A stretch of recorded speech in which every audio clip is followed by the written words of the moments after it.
Step into a world where stories unfolds, secrets unravel, and dreams come alive. Every story has a legacy. Every legacy holds the power to inspire. A unique interview series that celebrates the lives of Nigeria's elder statesmen and women through their remarkable journeys in the military, diplomacy, public service, academia, medicine, and beyond. Conversation that transcends generations, offering guidance to youth leaders, diplomats, technocrats, and future change makers. We unveil the wisdom, resilience, and achievements that shapes our nation and the world. Join us every Sunday on Voice of the People Television. Reminiscence, legacies that leads the way, stories that lives on.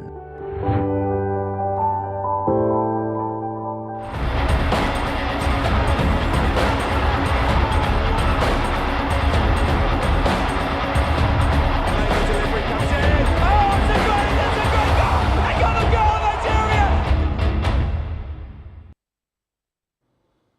Hello and welcome to another beautiful edition of the Locker Room and Voice of the People TV. I am Jerry Alpeliohai reporting for sporting duties, and there's so much to talk about in the ever interesting world of sport, and it promises to be exciting as Ikechukwu Maiwa joins me to break down all the action and share the hot takes on what's going down in the football world.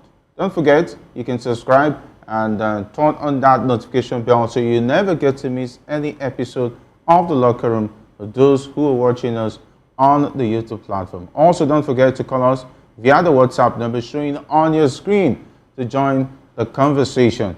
And of course, for those who are watching us on LCL TV channel 264, you can call us via the WhatsApp number as well to join the conversation. All right, let's start off from the home front. And before I do justice to that, they say charity begins at home. Ikechukwu, it's great to have you join us once again on Locker Room. It was not too a good day for all Liverpool fans all over the world. But I don't want to start on a sad note because definitely, if you talk about this man, you talk about goals. You talk about a player who is unique, who is different. He's just on his own, in his own world. He was, I never believe I would be saying he was a legend. He was a great footballer. And injuries definitely did not really do him justice. But each time he's on the pitch, he gives you something extra. And of course, it was sad to hear that the football world was shocked that Diogo Jota lost his life in a motor accident. And that was just early hours of this morning, alongside his brother, who's also a footballer. It was really a sad one. But it is what it is. Left a wife, 3 kids, married his sweetheart, his childhood sweetheart, after a long time, just 2 weeks ago, and this happens. Really sad. It's really sad, and my condolences to the entire Liverpool fans all over the world. It's a very sad, event, football month, and it's not one of those stories we want to hear because, as much as I'm not a Liverpool fan, I can't understand how it feels to actually lose, someone very close to you, or someone who has actually made you, laugh, make you happy. At some point, a player who has actually, come in to actually change the tides for Liverpool. I mean, it's that player who comes with extra motivation, brings the goals when Liverpool cannot even seem to find inspiration. I mean, he's just one of those players who, you look at his early days, how he actually started his career and how he developed into a goal machine. Like you rightly said, injury actually didn't do him, justice. But then, Diogo Jota is one player who the world will definitely remember. This is one of those stories, that is not actually good to talk about. Every single time a player dies, either on the pitch or outside, football field, this sort of things happen. And of course, on that player who would have, gone before him was Miguel Antoni, who actually also suffered a very huge crash. I think he's going to be coming back next season. Yeah. It's so sad, but then, like you say, it is what it is. Life definitely is quite very short, and we have to, live the best moment. Yeah, he was just 28 years of age. But let's hit the stories from the home front, where Super Eagles head coach Eric Charles has introduced new tactical roles for 3 key players as he looks to refine his diamond formation system. Despite a solid start to his tenure, 3 wins and 2 draws in 5 matches, Charles is seeking better execution in the final third and is adjusting player roles accordingly. Samuel Chukwueze, traditionally a winger, will now play behind the main striker in a central attacking role as he did during the Unity Cup in England. Similarly, Bayer Leverkusen's Nathan Teller will operate closer to the striker in a 2-man forward setup, a shift from his usual wide position, and both changes aim to maximize the attacking contributions within the formation. Brentford's Frank Onyeka is also being repositioned. Instead of playing as a defensive midfielder, Charles wants him further up the pitch to better utilize his pressing energy, and these tweaks are designed to enhance Nigeria's high-pressing approach and improve offensive fluidity under Charles' preferred system. I don't know, letting this out of the bag, is it not a way of exposing the tactics of the team ahead of very crucial World Cup qualifiers and of course the Nations Cup which comes into play? Or could you say this is just an idea that he has put forward and is looking forward to execute when eventually the Super Eagles come together again in the World Cup qualifiers? And of course, let's not forget the Super Eagles will be at the Nations Cup in the month of December, which is going to be hosted by Morocco, and maybe Eric Charles is already making plans. But Samuel Chukwueze playing in the attack midfield role, playing behind the striker, that would be Victor Osimhen. Is it going to make the Eagles score more goals and stronger in terms of pressing the opposition defense? That is the big question we'll be asking Ikechukwu, and definitely our viewers will also be taking your contributions on the comment section, and you can also call us via the WhatsApp platform. What do you think about this new idea that Eric Charles is planning towards the next upcoming games for the Super Eagles? Ikechukwu, Samuel Chukwueze, yeah, it somehow was an interesting look at the Unity Cup. But when it comes to the qualifiers, do you think it's going to make the Eagles score more goals and press higher up the pitch?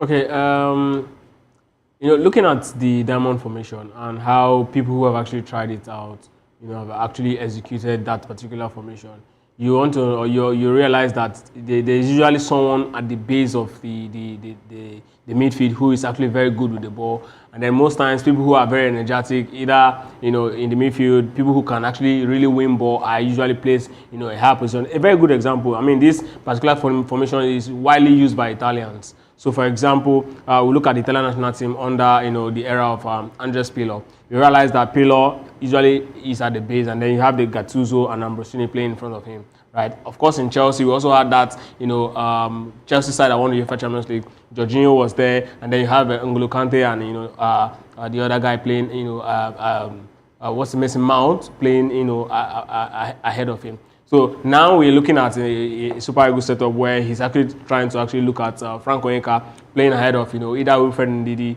or Rafael Onyedika, which I want to believe that's going to be the man that's going to be playing at the base. And then we have Samuel Chukwueze. Now Samuel Chukwueze's skill set was very, very utilized at the Unity Cup because playing at the playing on the flank gave him just one option, which is to actually find a way to either cut in or just find a way to actually run through defense line. But now you have opportunity because it's quite easier to actually stop a player who left winger or right winger who likes to really cut into 18 yards box. Now you have him in a position where it's very much central, so it's difficult to actually stop him. Now you have 2-3 players on him, and a player who is that gifted with his foot is definitely going to attract a lot of tackles. He's definitely going to attract a lot of opponents to himself in the middle of the field. And now in the final third, it means that when he is always on the ball, the defense line will definitely need to shrink in, and when they shrink in, it's an opportunity for us to actually have a second runner on the flank to actually utilize those spaces. I think it's going to really be very useful. And of course, Chukwueze is also a player who is got good vision, and with the way he actually performed at the Unity Cup and with the belief of the coach in him, I think that is definitely going to be giving us, something very, very, very interesting. And opportunity again for this sort of attack is to actually now see the full strength of our fullbacks. Now the likes of Bright of Sané Samuel or Olaino, we definitely have the opportunity to actually run down the flank. Because if you have someone who is very good, at the flank, that's one thing that helped Barcelona back in days. Even the Italian national team that used this particular style, they always have left and right winger that are very, very good going forward, because they know that when you force opponents to come to the middle, the flank will be very, very exposed. The Inter Milan team also use this. That's why likes of DeMarco and Dumfries were very, very difficult to play, because they'll definitely force you to come to the middle at every point in time, and these second runners will always be available. So I think it's quite good what Eric Schell wants to do. But the big question we should be asking ourselves is, do they have the energy to actually keep up this style of play for 90 minutes? Because that's exactly where the whole thing will be lying on. And of course, that with what he's actually trying to bring up, he's also trying to bring a team that's going to be playing high pressing. And if you're going to be playing high press, it means that your players will be, workaholic. They need to be really fit and, go all the 90 minutes, because this sort of style is not a style you push for 70 minutes and then go back the remaining 20 minutes. 20 minutes is a lot of time. We saw what happened to us in the last game against Zimbabwe. But again, the overall outlook of what he's trying to do is quite beautiful. We have young players who I think they have the time and the energy to actually execute it. It's all about him now, finding the right persons to actually string in those passes in the middle of the park to help the like of Chukwueze really get the ball and do the damage that he intends to actually see him do. And of course, Nathan Taylor is another person who is also talking about moving him upfield again. So using a style that is synonymous to what we have with PSG, this high pressing style, you need all of these legs that are very, very active. At the end of the day, right? I mean, we all want to see the Super Eagles win, but then it goes back to the fact that are these guys hungry enough to actually play that sort of style, because that style is very, very demanding. Even though we know that victory is sweet, but then you have to really get it right, because if you just one error, trust me, everything goes down like a pack of cards. All right, and of course the fact that he's also talking about Nathan Taylor playing up front, closer to the striker in a two-man forward setup, a shift from a usual wide position. Both changes aim to also maximize the attacking contributions within the formation. He's also talking about Brentford's Frank Onyeka, who is also going to be repositioned. Instead of playing as a defensive midfielder, Schell wants him further up the pitch to better utilize his pressing energy. Do you think that's advisable? Making a lot of tricks to players who are comfortable in some various positions. Maybe for Nathan Taylor, he's still trying to find his footing in that team.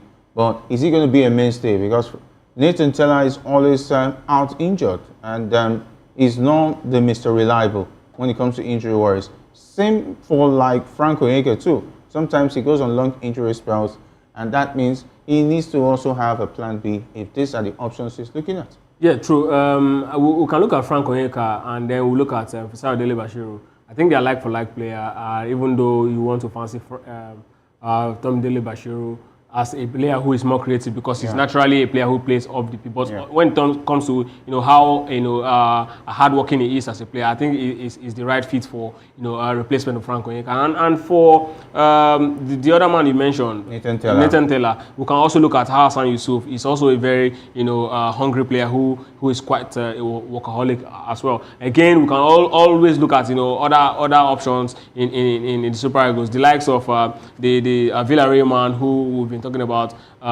What's his name? This young guy who Uche Crisantos, Uche Crisantos, who is also very, very agile. So these are the options that is definitely going to be looking at in the middle of the pack. I really want to see these guys actually give it, because it is. I mean, the Super Eagles is not actually known to actually sit back for opponents. We are usually in the offensive. So if this is the style he's actually coming with, and yes, if you saw the Nations Cup in the last Nations Cup that just concluded Nations Cup in Cote d'Ivoire, you realize that the Malian national team that Eric Schell handled, he actually handled them, and this is exactly the way they were actually playing. They were pressing high, and that was how they were able to neutralize teams of South Africa that really loves to press high. So now it now behoves the team that is pressing high to now control and dictate the way the game is going to play. So now we'll be trusting our our style on, either Wilfred Ndidi or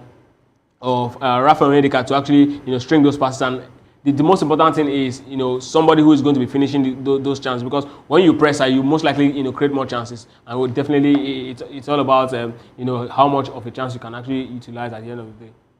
All right, and of course, let's talk about the NPFL. While Plateau United is in the news, Governor Caleb Mutfwang of Plateau State has scrapped the role of general manager at Plateau United FC as part of a major restructuring effort following the club's close call with relegation in the 2024-2025 NPFL season. The move is aimed at boosting the club's performance and ensuring a more efficient management structure. In place of the general manager role, 3 new positions have been introduced: sporting director, commercial director, and operations director. Gideon Izang has already been appointed as sporting director, while the other 2 roles are yet to be filled. Meanwhile, Mbwas Mangot retains his role as technical advisor, while Olushola Adigun named as the new head coach. Additionally, former club general manager Osimhen Mutla Abila has been reassigned as special advisor to the governor on grassroots football development. And Plateau United's media director Yaksat Markley confirmed the changes, stating they are designed to professionalize the club and improve performance at all levels. Trying to do it the standard it's supposed to be. Hopefully, it gives Plateau United a breath of fresh air going into the new season. I hope that the club will start churning out the result. It's not about changing the board and the setup.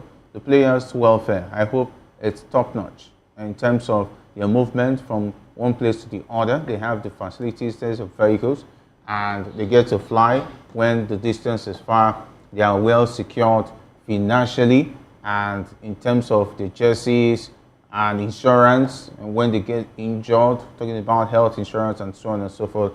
It's not only about changing the setup of the board alone.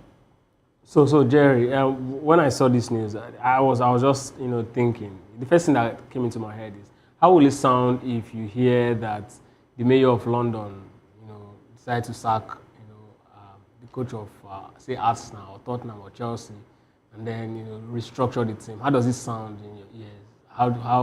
What feel will it give you? This is exactly how our football is. The governor will step into a club and then decides what happens.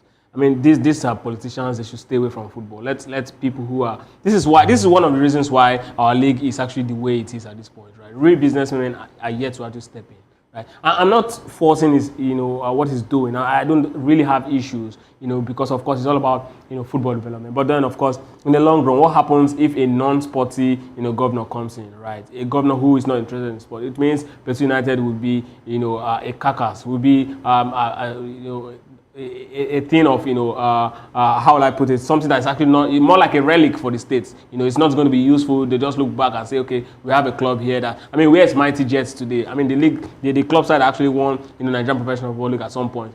These are the questions. If you want to actually develop football, you have to really make the right call. After Felix Anyansiago and Ojuzo Kalu, effort as people who championed the Imba cause in the early 2000s, when it actually ended, when the governor actually left power, Imba became, how will I put it, a shadow of itself. A shadow of itself. Thank you very much. Exactly, that was it. A shadow of itself, more like something that you cannot even recall that they were once champion in Africa. This is exactly why we have this sort of 4 step forward and 10 step backward. We need proper, private businessmen stepping into our football to actually manage the affairs of our football. We can't continue to run, football like this. Now he's doing it for his club. For his club, how many, club side, has this privilege to enjoy across the country? We need to sit back and ask ourselves if we really want to run football development. If we don't want to, let's close shop and know that we can actually face, something else. But at this point, this thing is getting very, very nauseating. We need to ask ourselves the right question: if we really want to be, the giant of Africa, even in football, as we claim. All right, if we really want to be the giant of Africa in football, as they claim, I'm no longer living in that fool's paradise where Nigerians are saying they are the giant of Africa. We have left that shores. Of course, that ship has sailed a long time ago. We are just doing catch up right now. because I even saw, I think I was watching a documentary about Johannesburg and how developed Johannesburg is, and the fact that they have how many millionaires? I think about 5,000 to 7,000 millionaires. I'm not really sure about the figure, and they even have a Bitcoin ATM. You know, the development alone in Johannesburg, even the Banana Island in Nigeria will have to. It's just like a village compared to the development in that city, and they also have Santon. You imagine the amount of billionaires, you know. But now billionaires are just one or two in Nigeria. They're not in dollars. I'm not talking about in naira. We're talking about millionaires in dollars. But it is what it is. We're still doing catch up. We'll see where that takes us eventually. But let's talk about Napoli head coach Antonio Conte remains interested in signing Nigerian winger Ademola Lookman from Atalanta despite the recent arrival of Dutch forward Noah Lang. And Conte sees Lookman as a crucial addition to strengthen competition on the left flank and is prepared to offer a cash deal plus two players, Cyril Ngonge and Giovanni Simeone, to reduce Atlanta's 50 million euros asking price. And Lookman, who has scored double-digit goals in 3 straight seasons and helped Atalanta win the Europa League with a stunning hat-trick in the final, is reportedly open to leaving the club. While English sides like Liverpool and Arsenal have shown interest, none have made formal bids yet. And though Atlanta's new manager, Ivan Juric, is keen to retain Lookman, Napoli is expected to push forward with their proposal soon. And reports suggest Conte will meet Lookman's representatives in the coming days to finalize the strategy before formally submitting an offer. If you are Ademola Lookman, citing with what has happened to your brother Osimhen, would you advise he makes the move to Napoli? Absolutely, different stroke for different folks, different temperament. You know, different. I mean, they both in Italy.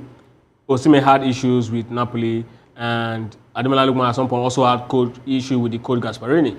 They saw how he handled his situation, right? And they also saw how Osimhen actually handled his own situation, you know, back at home, and you know how he's actually, you know, reacting. So these are the things they actually look at. Now, of course, they are looking for a right winger. But Osimhen's own was worse off because his club side racially abused him with. I'm not even talking about the club side now. I'm talking about both of them having issues with their manager. Finidi George. Yeah, Finidi George. The national team situation. Yeah. Yes, Lookman. Okay, Lookman did not really have something eventually really similar, but anyway, the origin of all of it, he was part of it, but he didn't take it that far. Exactly my point. So they saw the both of them, and trust me, if we're looking at, you know, right wingers across the world to replace Kvaratskhelia, Ademola Lookman is one player you will not. If you look at, you know, top 3 right wingers in the world, you definitely want to, you know. Right or left? I'm talking about left. No, right winger rather, left winger rather. Yeah. You know, top right, left you know, wingers. left wingers in the Maybe world. he can play anywhere. You definitely want left to look. Or right. You definitely want to look at Ademola Lookman as a viable option to replace Kvaratskhelia, and that's exactly what they're looking at.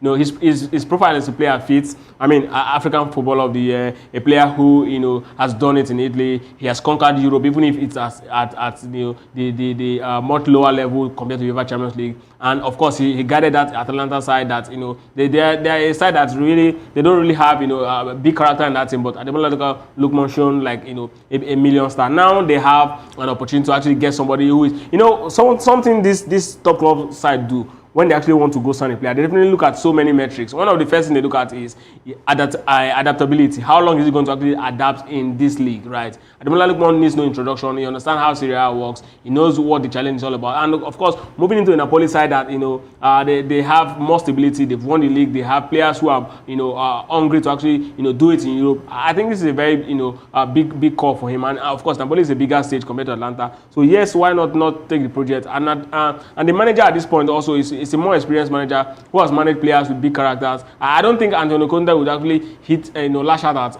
Ademola Lookman the way Gasparini did. So this is a very good call for me. I think this is a very big opportunity for him to actually step up, you know, his career, considering that he's really suffered injuries after that very beautiful season that ended him the best player in Africa. So yes, this is, if I were his manager, this is my advice to him. I don't want to go ahead and pick it. I mean, you're a good player. For them to want So we're looking at his services. I mean, they don't have a player, in his mode in that particular team. They don't have a left winger that is better than Ademola Lookman in that team. So he's got a very good chance to be, a regular in that team if injury is, becomes a thing of the past for. Anyway, I think the icing for me, I would not love him to go to Napoli just because of the way Osimhen was treated and how difficult it is for a player who is doing well to leave Napoli. History has taught us that when a player is doing well and Napoli don't let go, even when the player wants to move. It's always a difficult situation. Then, but the contract you sign will be the reason why they want to hold you. The thing is that I would love him to play under Antonio Conte. Why? Because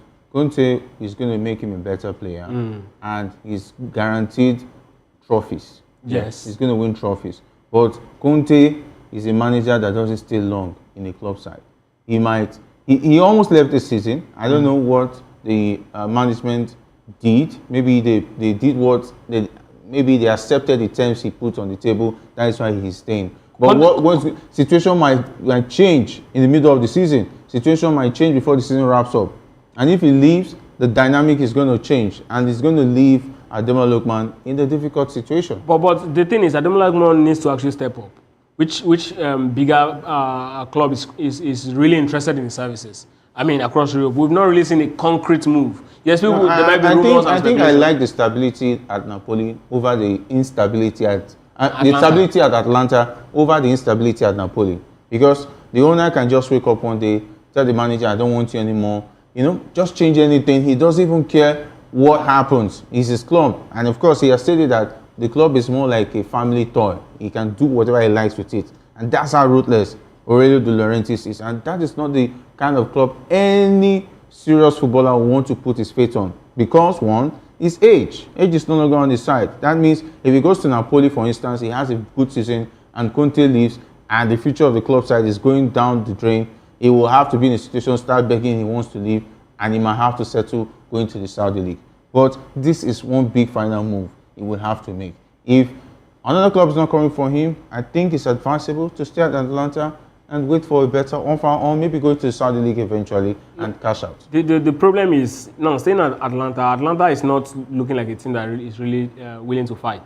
Because if it is when you fight for major honors, it is when you have a good season that people come to actually poach your best talent. And Atlanta has always been an underdog side. They always punch above their weight. That's and that has been their system. They always look like a club that is not going to win anything. But when the season starts, they start chunking the numbers, taking one game at a time. Before you know, they're in the final. So this season that they actually last season that they actually won the Europa League.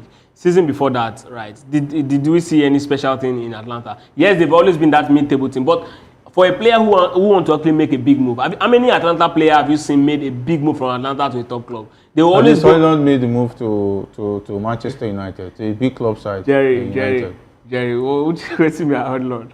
Hoyland played from Atlanta if United had a good project going at that point, United would never sign Hoyland with the number he has. So at that point, United made a very terrible deal. I mean, there are a lot of players that would have gone for decent and attackers that are proven in Europe that would have gone for a price that is much lower than what United got Hoyland for. It is what it is. So don't even bring Hoyland as a conversation starter. What I'm saying here is that Ademola Lookman staying put at Atlanta is actually not the best deal. Moving to Napoli, he's got a chance. But the big problem here is this. Antonio Conte, like you said, has a problem of moving. Why he does that is, if Antonio Conte's side wins a major tournament, I don't know if that is his, Achilles heel. Anytime they win a major tournament, the following season, the management will want to start selling the players. And he said, no, I want this guy. It happened while he was in Italy before joining Inter Milan, before joining Chelsea. So now perhaps they settled that issue with Napoli. Now he's going to Europe. I know he's definitely going to do well. And then they will come again to want to start poaching his players. And that's going to be a very big problem, for him.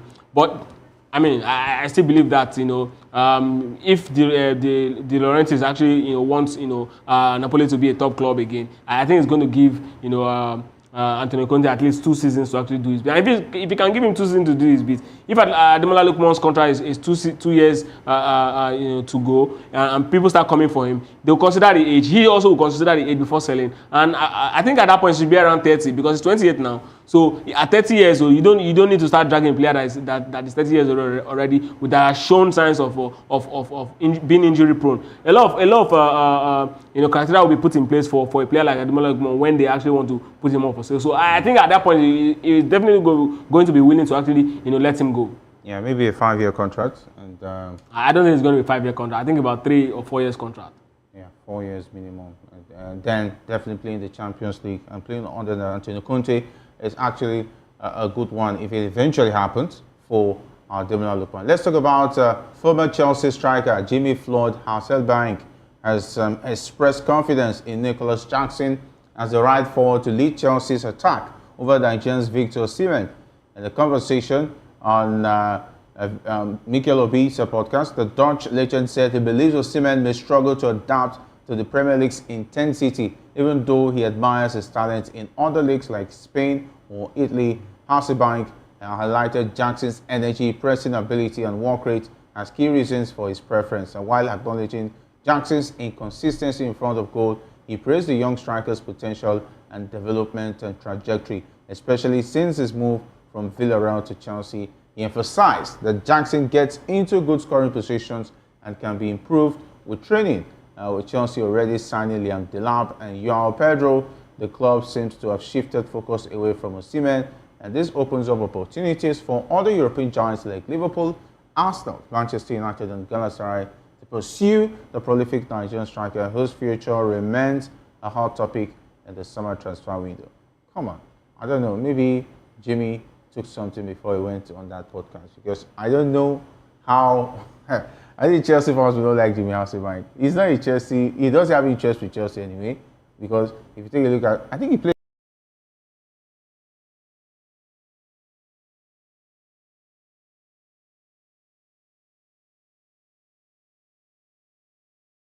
for Chelsea. Yes, we won top scorer, Premier League top scorer with Chelsea. With Chelsea, okay. Okay, yeah, we could say that because he's definitely for Chelsea. And he also played for Liverpool at a point in time. I remember his days mostly with Liverpool. That's why maybe I can remember that he actually played for Chelsea. But I don't think he has the best. First Jackson, come on. The Chelsea fans don't really like him. Look at what he did at the Club World Cup. I think he got the red card. But Jerry, I've heard Chelsea fans. I've heard a couple of them say they prefer Jackson to Osimhen. I mean Nigerians. Yeah, I think they don't watch football. No, Jerry. Now, they don't watch football. Now, Jerry, this is not about, I'll give you the reasons, they gave. One of them said, this is actually not about his talent. This is not Hasselbank saying Jackson is a better player. He's saying his preference is Jackson, and this is the reason he gave. Now, one of the reasons he gave is not even one of the reasons these guys gave was the fact that, they don't want somebody who will be coming into the team as, is from a place of, I'm bigger than every one of you. I've been in top 8 Ballon d'Or. I'm the best player in Africa. He didn't do that at Galatasaray. No, I'm just giving instance. This is exactly what the person said. Now for what Hasselbank. But that was already dead in the water, because he went to Galatasaray, he brought himself down, he did his business, and there was no controversy. So that's already dead in the water. If he can do that at Galatasaray, come on, Chelsea has a lot of big players who are paid a lot of good money. So definitely, he will not become to Chelsea. For Hasselbank, his statement, this is what I took from his statement. Now, he actually said that Osimhen might struggle when it comes to England. Now that's a possibility. We cannot enter. No, Jerry, no. Because what he said, he said the intensity. Jerry. Intensity of the Premier League. When it comes to work rate, Jerry. Have you seen the intensity of Victor Osimhen? When we say work rate. Have you seen his work rate? Jerry. This guy has I'm telling you, Jackson has an insane work rate. Insane work rate. When his work rate cannot be half of what Victor Osimhen's work rate. No, Jerry. Come on. No. We're not talking about their talent now. I'm not talking about talent. Work rate. No. Victor Osimhen's work rate in comparison to Jackson's work rate is insane. Jackson just knows how to run around the pitch. Work rate that is useful, that brings results. For pressing, no, like I said, you're talking about how they finish, because it's not about running around the pitch. That makes your work rate. No, it's all about pressing. It's just like Chelsea once had a player who also has. Have you seen the pressing of Victor Osimhen? No, are we talking about his pressing ability? You can't compare his pressing. And okay, he said something about intensity. He's talking about intensity of the league, not Osimhen. The intensity of the league. Yes. Jackson came from Villarreal. Yes. And when he came to England, he struggled at the initial stage. Struggle with goals, not with intensity, not with pressing. This is a player who's always injured, too. Let's not forget. Jackson is always injured. He rarely gets injured. Definitely, you cannot say this for Osimhen. If he moves to England, the weather might really affect him. Can you compare the tackles in the Italian Serie A to that of the Premier League? Come on, the Italian Serie A is way worse. No, see, it's way worse. It's not about tackle. It's all about intensity. So, how often you run, how often you press. This thing also get players injured. I think it's unfair because this is a player who has moved from Germany to the French We know league. How he struggled in Germany. He was still very young then. He was still very young then. He was when he moved to I'm not talking Wolfsburg. about struggle. I'm not talking about struggle in terms of what he does on the field. I'm talking about injuries. Yes. He struggled with injuries. No, he struggled with injuries at Wolfsburg. When he moved to Lille, that injuries was out of the bag. Then after he moved to France, from France to the Italian Serie A, he has gone to play in the Turkish league. He played one season in Italy. The second season he struggled with injury. It happens. That's what I'm saying. It happens. Now you come into a league that is that. Are you now saying that as a bank has just said the right thing, that Jackson is ahead of Victor Osimhen in terms of his intensity and work rate? Is that what you're saying? See, what I'm saying is this, right? Okay. Jerry, you cannot say a player you've not tested is better than a player you've tested. What is That's Jackson? what he's saying. What is Jackson testing? What is so special you've about seen Jackson? his intensity. You've seen that he can actually handle himself. If Jackson were to be a player Handle who is himself, and what is the end result? Exactly, we can be having a conversation as regards number of goals they can actually poach. Okay, yes, that means I can say that Darwin Núñez is a better option to Victor Osimhen. I would prefer Darwin Núñez because his intensity, his work rate is totally out of. Yes, intensity is not up to Jackson. Do you watch Jackson? What are you saying? What do you see? Darwin Núñez is yes, not. No, because you've not been seeing Darwin Núñez. No, Jerry. Have you seen Darwin Núñez intensity and work rate? The rate at which Jackson runs. I wish you could. Only Jackson can press the full back line of a team. I wish our producers could just give us head-to-head work rate of Darwin Núñez and Nicholas Jackson, because Nicholas Jackson is getting more minutes playing for Chelsea. That's why you feel that Nicholas Jackson has more work rate than Darwin Núñez. I think that's an aberration. And of course, even saying about Victor Osimhen is also an aberration. But I will forgive you. I'll forgive you. I'll forgive you. But it is what it is. And of course, maybe our viewers definitely will have a different point of view about Jimmy Housebanks saying that he prefers Nicholas Jackson over Victor Osimhen. I think he needs to go and do some cleansing of the thoughts as far as that one is concerned. But let's wrap it up today. Definitely it's on the sad note where Liverpool and Portugal forward Diogo Jota, aged 28, has tragically died in a car crash near Zamora, Spain, along with his 26-year-old brother, Andre Silva. The accident occurred just after midnight on Thursday when the vehicle crashed and burst into flames.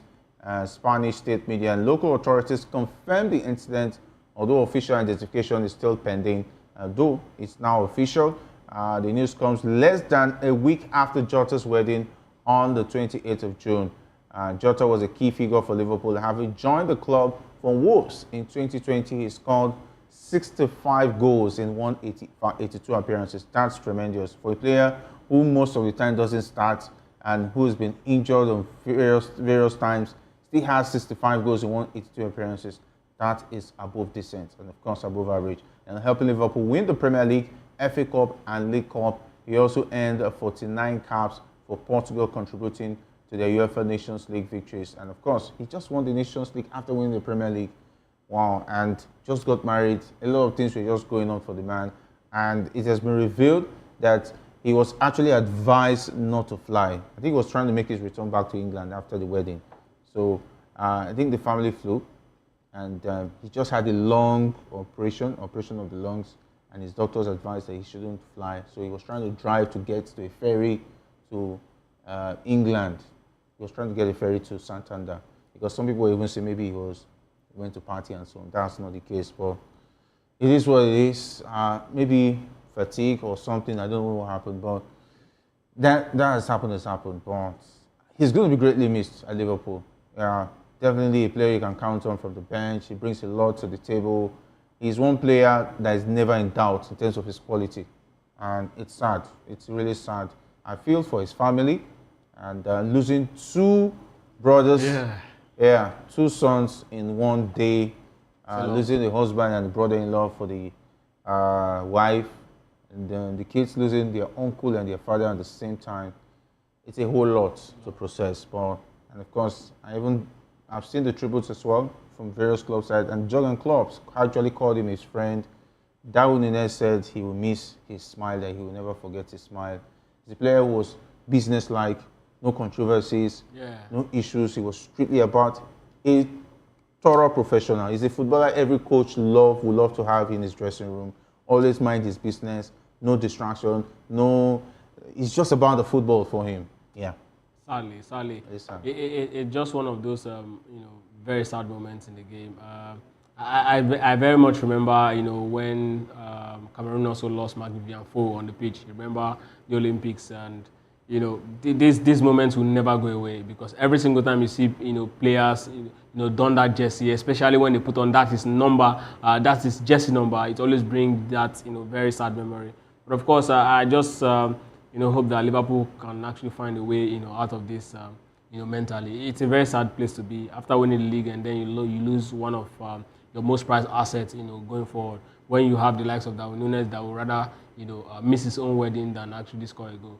But it's just one of those sad moments. I just, once again, Jerry. Yeah, I feel like crying. But I have to hold back the tears, because Diogo Jota has made me smile a lot. Yeah. When he scores those beautiful goals. He's an artist when it comes to the ball. The way he blends into the attack. It gets those goals when Liverpool needs those goals. Yeah, and that goal against Everton was his last goal for Liverpool. Brilliant